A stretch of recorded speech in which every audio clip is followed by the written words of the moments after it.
Selamat hari Minggu, saudara. Ini minggu terakhir di bulan September. Apapun yang terjadi, jangan pernah takut, karena Tuhan yang besar di dalam kita. Amin. Yeah!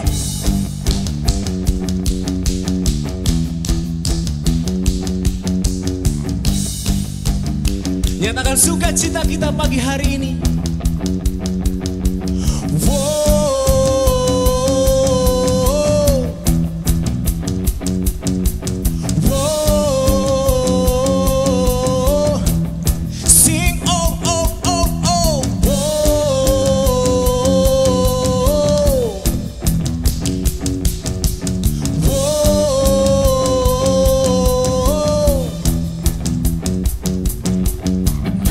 Selangkah demi selangkah ku maju tiada lelah. Sekalipun ku berjalan dalam lembah kekelaman, ku tak takut, ku tak gentar, semua musuh gemetar.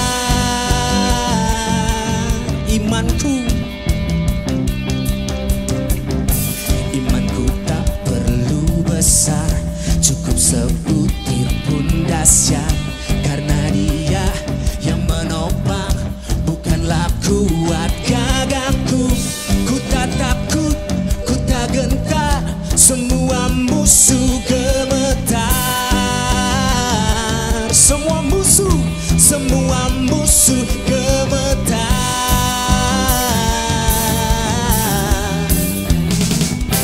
Yesus Tuhan, Engkau yang selalu bekerja di dalam hidupku dan telah menjadi kuatku. Sekarang aku selalu kan meninggikanmu, kesetiaanmu besar di dalamku.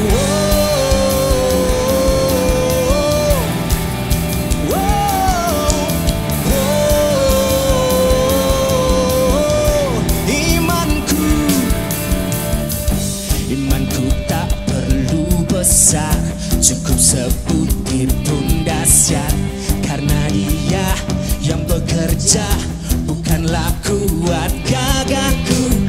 Ku tak takut, ku tak gentar, semua musuh gemetar. Semua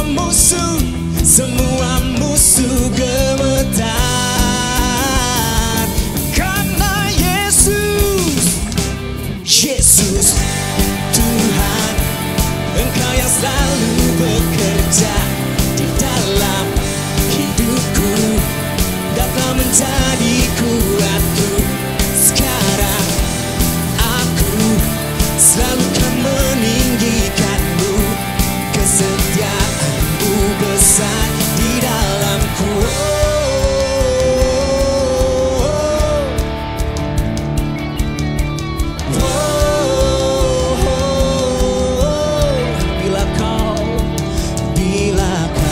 Sisiku, pada siapa ku takut, karena Kaulah perisai dan kuatku. Bila Kau di sisiku, pada siapa ku takut, karena Kaulah perisai dan kuatku. Bila Kau di sisiku, pada siapa ku takut, karena Kaulah perisai dan kuat. Bila Kau Yesus, bila Kau di sisiku, pada siapa ku takut, karena Kaulah perisai dan kuatku. Yesus Tuhan, Engkau yang selalu bekerja di dalam hidupku dan telah menjadi kuatku. Sekarang aku selalu kan meninggikanmu, kesetiaanmu besar. Yesus Tuhan, Engkau yang selalu bekerja di dalam hidupku dan telah menjadi kuatku. Sekarang aku selalu kan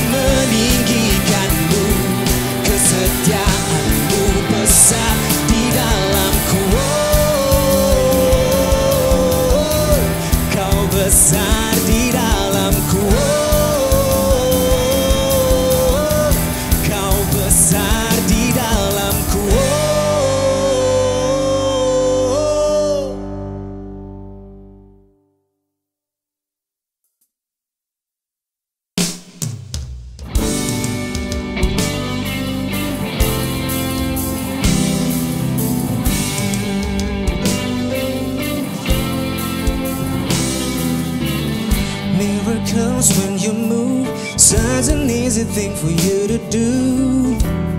Your hand is moving right now. You are still showing up at the tomb of every Lazarus. Your voice is calling me out right now. I know you're able, my God, come true again. You can do all things. You can do all things but fail. 'Cause you've never lost a battle. No, you've never lost a battle. And I know you never will. Yeah. Ooh, yeah, yeah, yeah. Everything's possible by the power of the Holy Ghost. New wind is blowing right now, breaking my heart of stone, taking over like it's Jericho.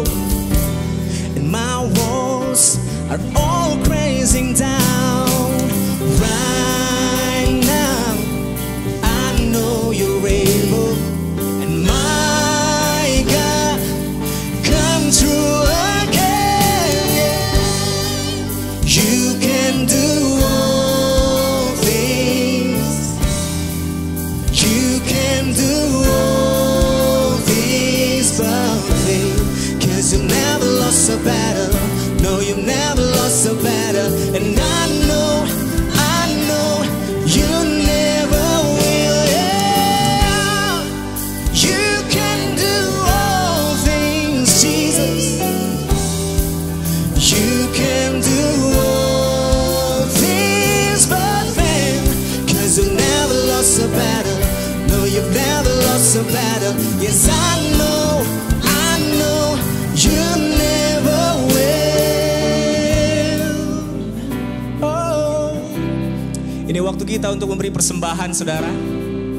Saya tidak mau berbicara panjang lebar. Satu hal, waktu kita memberi, kita sedang mengalahkan daging kita.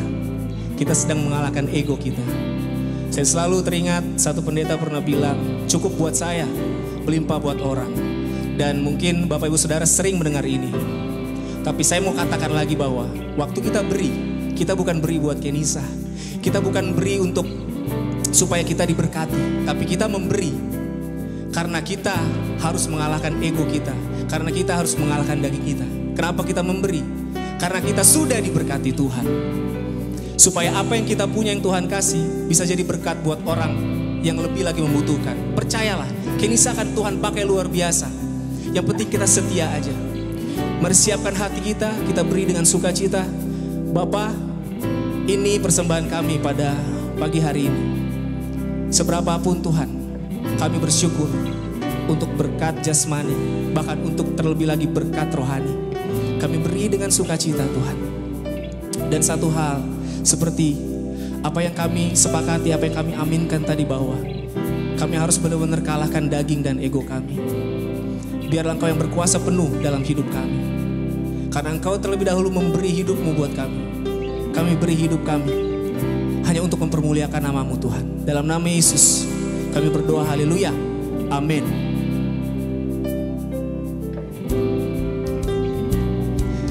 Dengan iman nyatakan lagu ini lebih lagi, saudara, bahwa Tuhan gak pernah kalah. Tuhan kita selalu menang. You never lost a battle. You never lost a battle. You never lost a battle. You never will. Hey. You never lost a battle. You never lost a battle. You never lost a battle. You never will. Hey. You never lost a battle. You never lost a battle. You never lost a battle. You never will. Sing. You never lost a battle. You never lost a battle. You never lost a battle. Yes.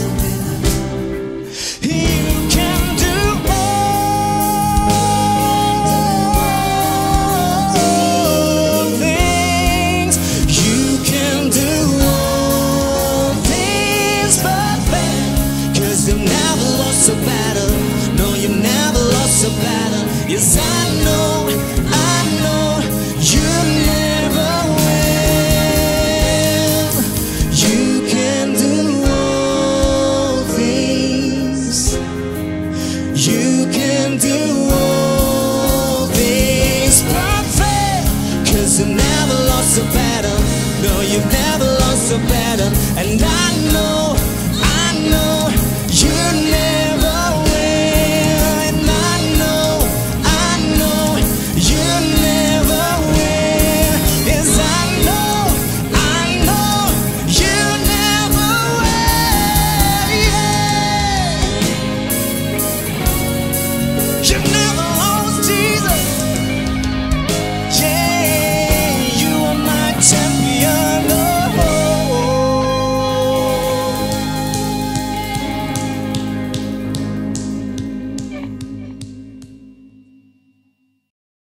Shalom saudara-saudara, apa kabar? Apa kabar Kenisa Church? Udah lama banget kita nggak ketemu ini.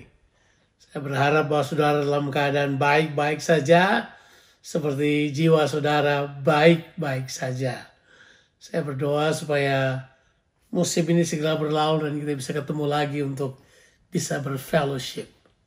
Terima kasih buat kesempatan untuk bisa melayani saudara. Saya selalu menganggap ini sebagai satu kehormatan. Nah, tema saudara pada bulan ini adalah tema rooted atau berakar. Dan saya kira ini tema adalah sesuatu yang saya sukai. Tema ini adalah tema yang saya suka membahasnya. Karena memang ada hal yang khusus tentang akar yang orang Kristen perlu ketahui. Nah, berakar ini adalah sebuah kata yang penting sekali, ya. Kata akar itu dalam bahasa Latinnya radix, yang dari kata itu kita dapat kata radikal, ya. Sesuatu yang berakar di dalam firman Tuhan. Sebab dari waktu ke waktu ini.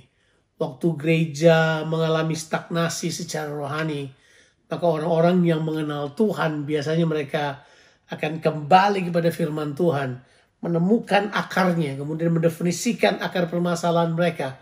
Kemudian mereka akan tampil untuk membawa suara Tuhan untuk hal tersebut. Nah, saya mempercayai kita semua adalah orang-orang yang rindu untuk kehidupan kita berakar di dalam Tuhan. Bahkan lebih daripada itu, kita mau supaya kehidupan kita sungguh-sungguh menghasilkan buah yang relevan, yang seperti apa yang Tuhan inginkan pada generasi kita. Nah, untuk itu mari kita akan membaca firman Tuhan.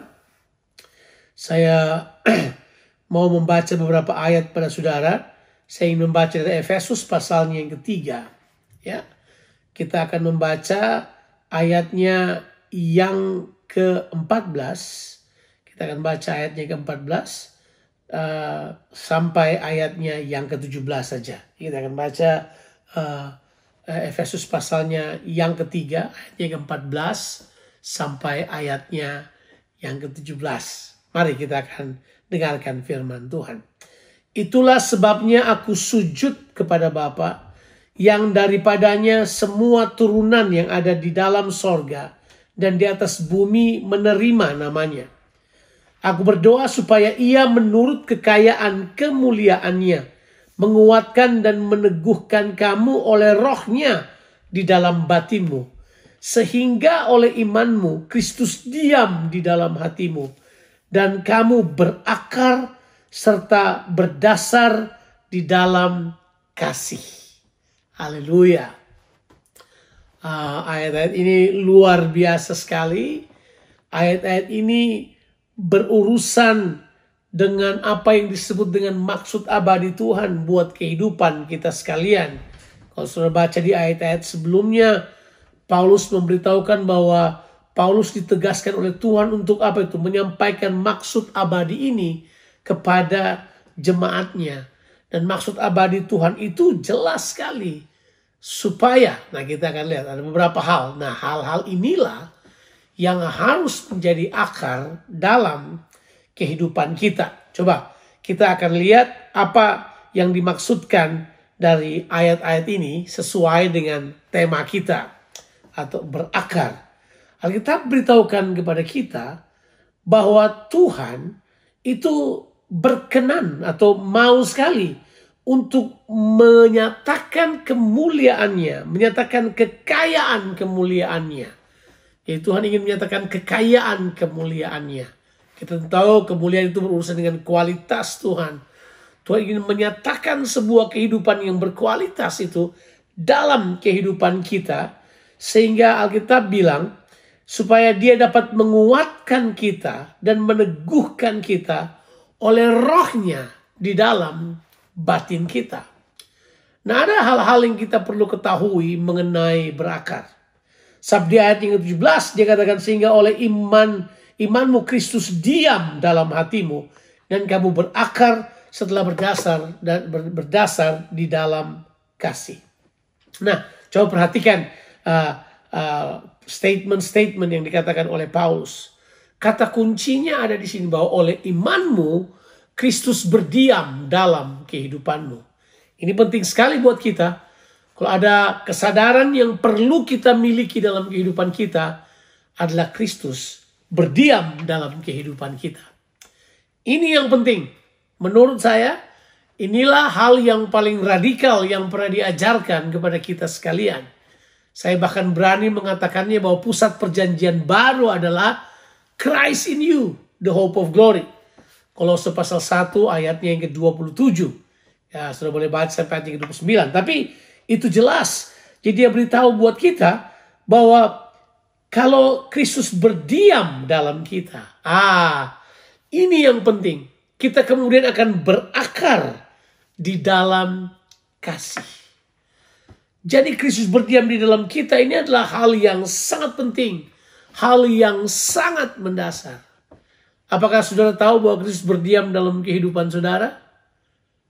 Nah, tentu saudara yang udah sering mendengarkan saya berkhotbah, saya udah sering sekali mengkhotbahkan tentang Christ in you ini. Bahkan saya mengetahui besar sekali bahwa saya mengetahui dengan jelas sekali bahwa Tuhan ingin supaya kita sekalian mengerti kebenaran ini. Makanya kita perlu diwahyukan kebenaran ini dalam kehidupan kita supaya kita bisa memahami Christ in you ini. Nah, Christ in you inilah yang kemudian merupakan alasan mengapa kita perlu berdasar atau berakar di dalam kasih. Kita kemudian tertanam di dalam kasih. Ada beberapa hal mengenai akar yang saya ingin bagikan pada kita sekalian. Bahwa berakar itu adalah beberapa hal yang penting di dalamnya. Saya tidak mau berkhotbah panjang dengan saudara, jadi saya akan berupaya untuk menyampaikan secara efektif mungkin tentang hal-hal yang penting dari kehidupan yang berakar. Hal yang pertama tentang berakar. Begini saudara. Berakar itu adalah sebuah proses yang tidak kelihatan. Karena kalau menyebutkan kata akar, itu jelas, akar punya satu sifat yang penting. Akar selalu tersembunyi di dalam tanah. Akar selalu tidak pernah dilihat oleh orang. Akar itu bekerja dengan cara yang tidak kelihatan. Memang benar kehidupan yang berakar itu. Berakar di dalam Christ in you. Berakar dalam firman Tuhan. Berakar di dalam kasih. Kata berakar ini memang punya pengertian begini. Tidak terlihat oleh orang. It works beyond what people can see. Dia lebih dalam dari apa yang orang lain dapat lihat. Disinilah kita belajar bahwa hal-hal yang tidak kelihatan itu seringkali sangat penting. Betul kan?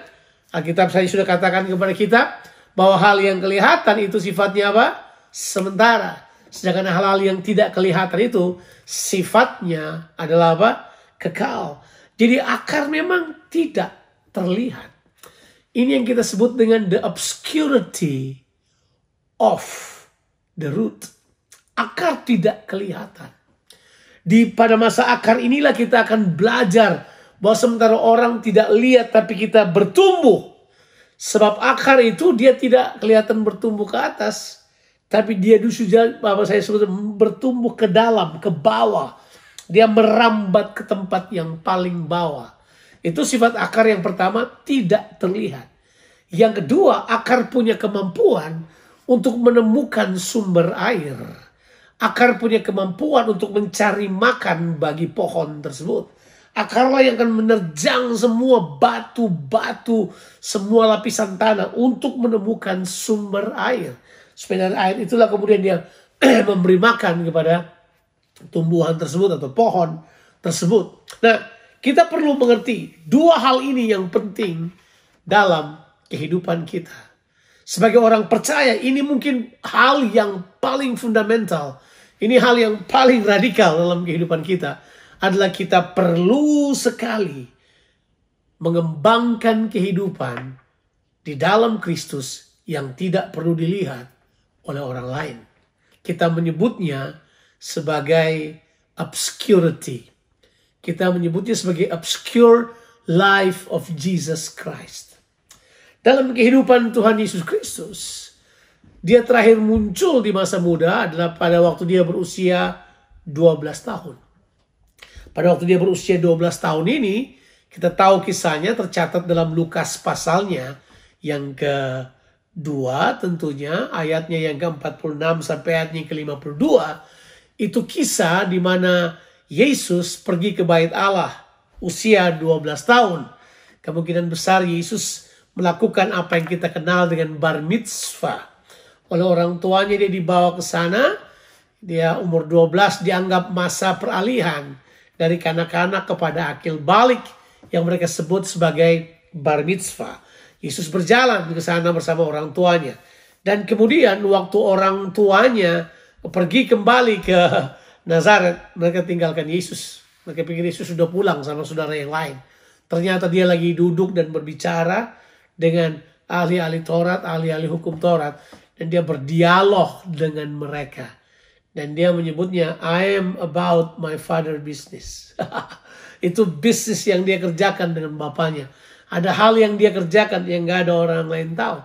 Sebab biasanya pada usia 12 tahun, orang tuanya mulai mengajari anak-anak mereka untuk berbisnis. Mereka mulai diajak, ya mungkin mereka hanya magang dulu sama orang tua untuk lihat bagaimana orang tua menjalankan bisnisnya. Nah ini Yesus bilang, I am about my father business. Saya akan melaksanakan, saya belajar tentang bisnis bapak saya, kira-kira begitu.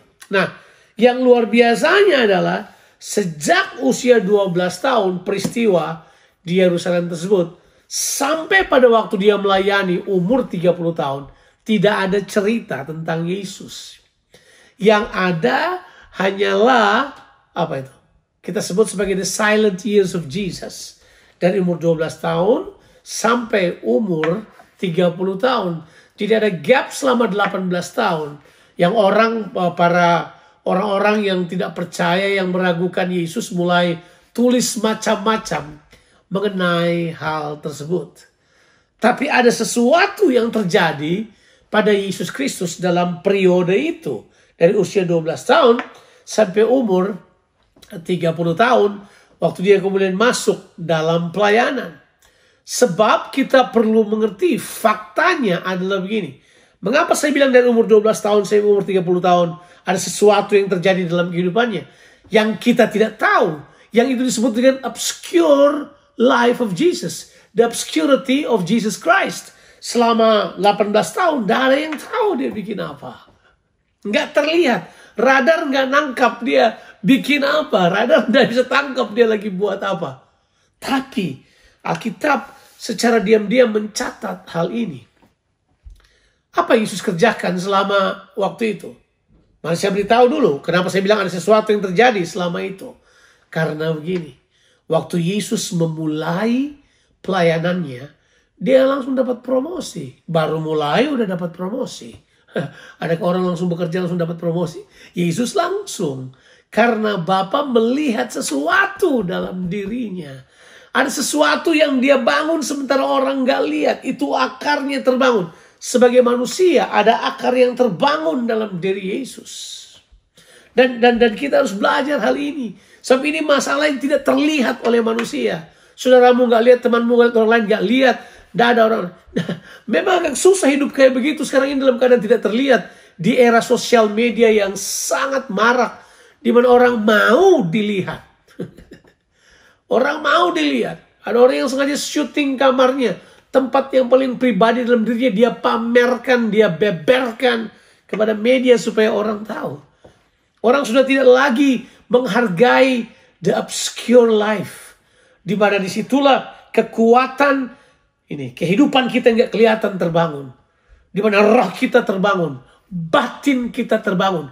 Kekuatan mentalitas kita nggak terlihat oleh orang dari luar. Itu terbangun dalam kehidupan kita. Wow, saya berpikir ini hal yang luar biasa. Saya yakin sekali ada hal yang khusus yang Tuhan mau kita miliki dalam kehidupan kita. Yang luar biasanya adalah waktu Yesus memulai pelayanannya, ada beberapa hal yang saya yakin dia temukan dalam keadaannya yang obscure itu, yang tidak terlihat. Masih ingat waktu dia datang untuk dibaptis sebelum dia memulai pelayanannya? Yohanes Pembaptis tolak dia. Saudara bisa baca ini di dalam Matius pasalnya yang ketiga, ayat 13 sampai ayat yang ke-17. Waktu dia datang pada Yohanes, Yohanes berkata begini, dia tolak. Bukankah aku yang harus dibaptis olehmu? Yesus berkata, kerjakan saja. Sebab dengan demikian kita akan menggenapi kehendak Allah. Think. Dalam obscurity itu ada pengertian yang orang lain tidak paham, yang Yesus temukan di situ. Saudara berkata, oh dia Tuhan yang maha tahu, dia tahu semuanya. Tapi mana saya bawa saudara untuk mengerti beberapa hal yang saya kira penting sekali buat kita ketahui sebagai orang percaya. Nah, ini dia yang saya mau katakan. Waktu dia dibaptis, dia keluar dari air. Yang terjadi adalah langit terbuka dan kemudian Tuhan berfirman kepadanya, inilah anakku yang kukasihi, kepadanya lah aku berkenan. Saudara bisa bayangkan, inilah anakku yang kukasihi, kepadanya lah aku berkenan. Padahal Yesus belum mengerjakan pekerjaan. Dia belum memulai pelayanannya secara umum kepada orang banyak. So he hasn't started his ministry yet. Dia belum mengerjakan apa-apa. Tapi Bapa sudah berkenan kepadanya. So, Bapa mengerti sesuatu di situ. Ada sesuatu yang terjadi pada Yesus. Waktu obscurity time. Waktu-waktu yang tidak terlihat itu. Apa itu? Karena Bapa berkata, aku berkenan kepadanya. Apalagi yang membuat Bapa berkenan? Kalau bukan ada sesuatu yang bertumbuh dalam diri Yesus yang luar biasa. Ternyata memang benar. Dalam saat obscure ini. Dalam saat tidak terlihat ini. Yesus membangun 3 hal yang luar biasa. Yang pertama, dalam keadaan tidak terlihat. Apa yang perlu dibangun dalam kehidupan kita. Belajar dari Yesus. Itu kebenaran dalam batin. Itu kesalehan dalam batin. Kebenaran di dalam batin. Itu jelas ditulis oleh Alkitab untuk kita. Ditulis. Mari kita baca ayatnya. Di dalam kitab Ibrani pasalnya yang kelima. Kitab Ibrani pasalnya yang kelima. Coba kita lihat ayat-ayat tersebut. Kitab Ibrani pasalnya yang kelima. Kita akan baca ayat 7. Ya, atau ya mungkin ayat 7 yang kita baca. Karena ayat 7 ini bagus banget buat kita untuk kita lihat. Coba kita lihat. Nah, ini dia kata yang penting. Dalam hidupnya sebagai manusia, ia telah mempersembahkan doa dan permohonan dengan ratap tangis dan keluhan kepada Dia yang sanggup, yang sanggup menyelamatkannya dari maut. Dan karena kesalehannya, saya mau kita lihat arti kesalehan. Dan karena kesalehannya, ia telah apa, saudara? Ia telah didengarkan. Itu dia. Dan karena kesalehannya, ia telah didengarkan. Bayangkan kata kesalehan ini patut sekali untuk kita pelajari. Ya, coba saudara lihat di dalam ayat yang ke-7. Kata kesalehan itu datang dari kata ini. Ya, kata dalam bahasa Yunaninya adalah eulabia. Eulabia itu punya pengertian adalah, di sini dibilang adalah punya pengertian adalah hikmat yang bertumbuh, reference yang bertumbuh, takut akan Allah yang bertumbuh di dalam dirinya. Ada penghargaan kepada Allah yang bertumbuh tanpa dilihat oleh orang. Itu yang bertumbuh di dalam kehidupannya. Haleluya.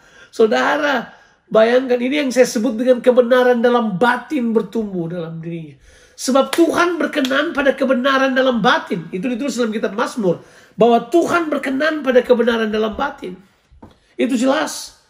Waktu Mazmur Daud berkata, ujilah aku. Kalau Tuhan berkenan kepada kebenaran di dalam batin, saudara.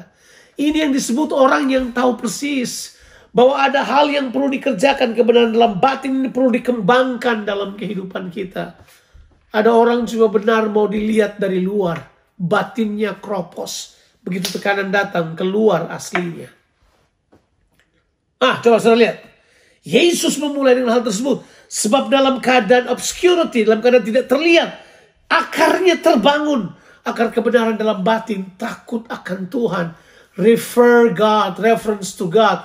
Tidak ada yang lihat dia, tapi dia tetap menghormati Bapaknya. Dia tetap hidup itu godly. Dia hidup pious itu. Itu kalau saudara baca ya, itu Eulabia itu punya pengertian itu. Eulabia itu punya pengertian adalah kebenaran dalam batin. Sesuatu yang bertumbuh, rasa hormat kepada Tuhan yang bertumbuh dari dalam. Itu. Yang kedua adalah kalau saudara baca di ayatnya yang ke-8, Ibrani pasalnya yang ke-5. Dalam keadaan obscure itu apalagi yang dia pelajari? Dia belajar taat dari apa yang dideritanya. Dalam keadaan tidak ada yang puji, nggak ada yang lihat. Dia telah belajar untuk taat. Makanya ayat 8 bilang begini. Dan sekalipun ia adalah anak, ia telah belajar menjadi taat dari apa yang telah dideritanya. Dia nggak cari fasilitas, tapi dia belajar. Dia belajar dalam keadaan orang lain nggak lihat. Ada orang yang kalau belajar mau dilihat, terus pasang titel di depan bahwa dia belajar, dia mau semuanya. Tidak salah dengan itu semuanya kalau saudara mau. Tapi Yesus tetap belajar, sekalipun nggak ada yang lihat. Dia belajar apa saudara? Belajar taat. Belajar taat. Saudara, ketaatan itu dipelajari ketika orang nggak lihat, saudara. Kita taat pada Tuhan ketika orang nggak lihat. Ada orang yang taat, ini bahasa Ambon atau mungkin bahasa Makassar atau mana. Ada orang yang cuma mau taat karena kapujian.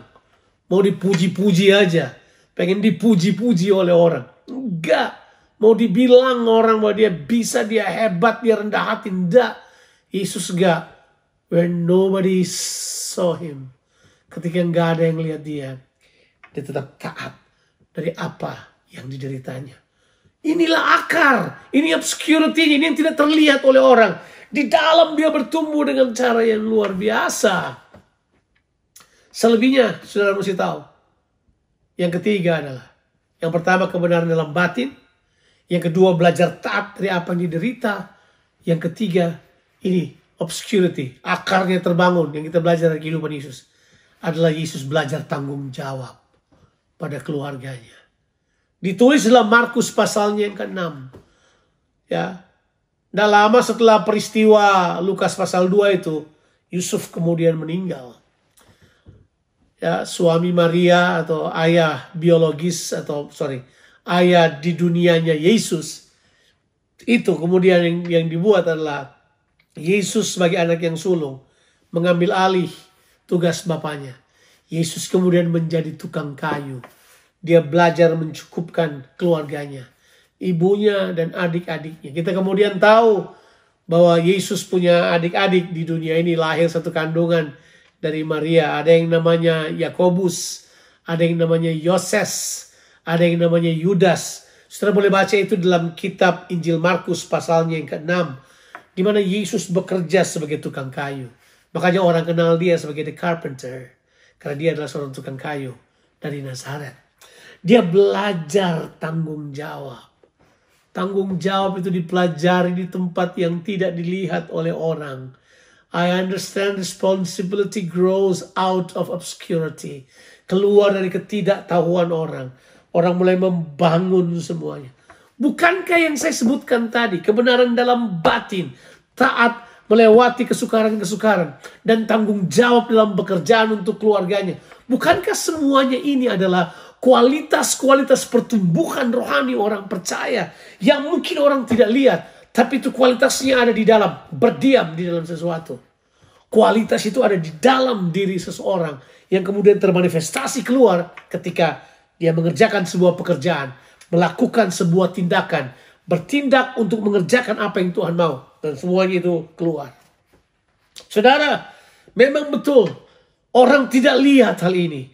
Dia hidup dalam obscurity. Dia hidup dalam ketidak orang lain yang tahu. Tidak ada yang tahu. Orang lain gak tahu sama sekali. Tapi itu terjadi dalam kehidupannya. Makanya waktu dia datang kepada Yohanes Pembaptis untuk dibaptis, dia udah siap. Dia mengerti betul 3 hal yang tadi itu akan menjunjung tinggi kehendak Allah. Maka dia berkata, kita lakukan ini untuk menggenapkan seluruh kehendak Allah. Dia dibaptis, langit terbuka. Tuhan kemudian memberikan approval buat dia. Tapi kan yang seperti ini bukan cuma 1 kali aja. Dia 1 kali memulai di awal pelayanannya. Yang kedua adalah di akhir pelayanannya di Galilea. Matius pasal yang ke-17. Setelah itu, setelah dia kemudian di pasal 17, nggak ada lagi cerita tentang dia pelayanan. Karena orang sudah mulai menyerang dia. Sehingga pasal 16, dia ada di kaki Gunung Hermon. Dia ada di kaki Gunung Hermon di satu tempat yang bernama Alkitab penulisan Kaisaria Filipi. Ada 2 Kaisaria di zaman Yesus. Satu Kaisaria Filipi di kaki Gunung Hermon. Satu namanya Kaisaria Maritima. Itu yang dekat Yope. Itu dekat Laut Tengah. Saudara akan lihat hal tersebut. Ya. Jadi kalau saudara kemudian perhatikan. Dia ada di kaki Gunung Hermon. Kemudian itu pasal 16. Dia kemudian peristiwa Petrus mendapat wahyuan. Kemudian mereka berjalan 6 hari sampai ke sebuah tempat. Gunung yang tinggi nggak ditulis, tapi menurut tradisi adalah Gunung Tabor di Israel sekarang ini. Di Galilea itu. Disitulah kemudian Yesus membawa Yakobus, Yohanes, dan Petrus naik ke atas gunung itu. Dan di atas gunung itu dia berubah rupa. Dia berubah rupa. Rupa yang sebenarnya yang orang lain gak tahu. Berkilau luar biasa karena kemuliaan. Karena kualitas yang dahsyat ini. Sementara dia berubah rupa bukan cuma itu. Dia dipromosikan begitu rupa. Dia berbicara dengan Elia dan Musa. Waktu Petrus lihat hal tersebut. Petrus berkata, seandainya kita bangun 3 kemah di sini.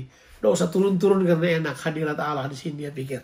Tapi begitu dia bilang begitu, awan turun ke atasnya. Kemudian Tuhan berfirman lagi. Ini Matius 17, saudara boleh baca. Inilah anakku yang kukasihi.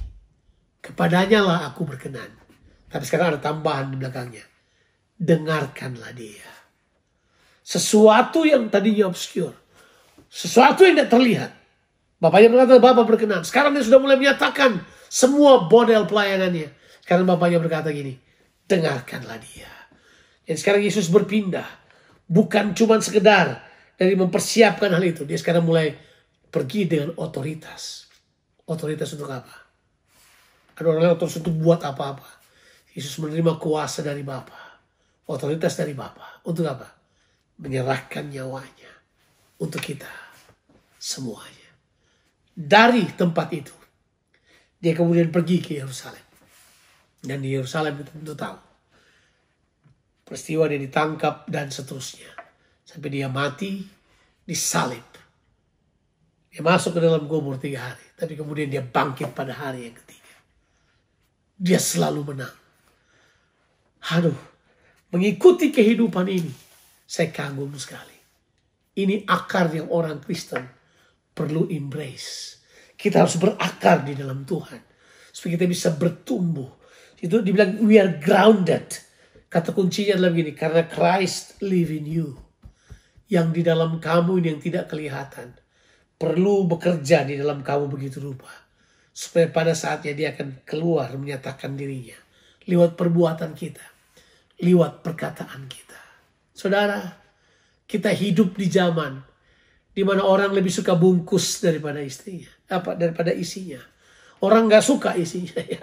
Orang suka bungkus. Kita hidup di generasi wrapping generation. Tapi saya mau beritahu buat saudara, ada hal-hal yang tidak kelihatan, yang obscure, yang ikut akan membawa kekuatan yang luar biasa dalam kehidupan kita.